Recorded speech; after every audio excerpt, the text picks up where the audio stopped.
Құрметті оқырмандар, Әмбебап оқу залы сіздерді Лев Николаевич Толстой атындағы облыстық Әмбебап ғылыми кітапхана қорына түскен жаңа кітаптармен таныстыруды жалғастырады.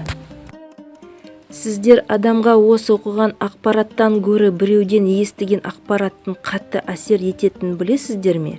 Олай болса, біз бүгін сіздердің назарларыңызға аудиокітаптарды ұсынамыз. Ғабит Мүсірепов, Ұлпан. Ғабит Мүсірепов Қазақ СССР ғылым академиясының академигі, социалистік еңбек ері, Қазақстанның халық жазушысы.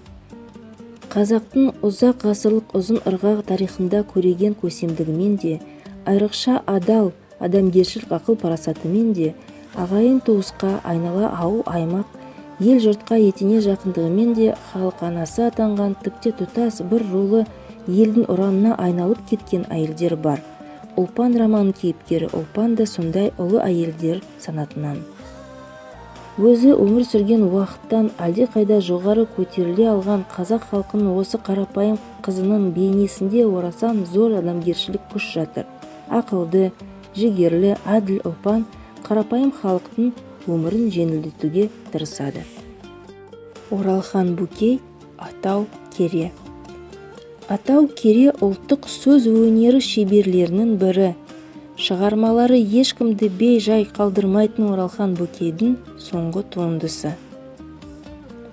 Атау Кере драмасы күрделі адами қарым қатынастар, күшті және жоғалған кейіпкерлердің қақтығысы, отан, ата-бабалар мен ұрпақтар байланысы туралы, бірақ негізінен түрлі күштер арасындағы күрес туралы, махаббат пен ұмыт туралы баяндайды. Роман өзінің ішкі шиеленісі мен жазушы ойының күшімен таң қалдырады. Әбіш Кекілбаев, күйші. Әбіш Кекілбаев біздің дәуіріміздің көрнекті жазушысы, ұлт мақтанышы. Фолк und Welt неміс кітап баспасы жүргізген сауалнаманың қорытындысы бойынша оның есімі 20 ғасырдың үздік жазушылары тізіміне енгізілген. Әбіш Кекілбаевтың күйші повесі ежелгі тайпалар арасындағы күрес пен дұшпандық, сондай-ақ қатыгездік пен надандық белгі еткен кезіндегі кейбір әдеп ғұрыптар туралы баяндайды. 2006 жылы күйші повесі экранға шығарылды. Жорық жырлары. Қазақ ақын жырауларының ерлік жырлары, өрендер мен толғаулар. Қазақ поэзиясының алтын бастауы болып есептеленетін жыраулар поэзиясы ешқашан ескірмек емес. Ұсынылған аудиокітапта сан ғасырлардан шаршамай шалдықпай жеткен тұлпар жырлар, шаң қақпайтын дүр жауһарлар топтастырылған. Қазақтың арда кезін көргіңіз келсе, жырауларды тыңдаңыз. Қазақтың жарқын болашағын көргіңіз келсе, жырауларды тыңдаңыз.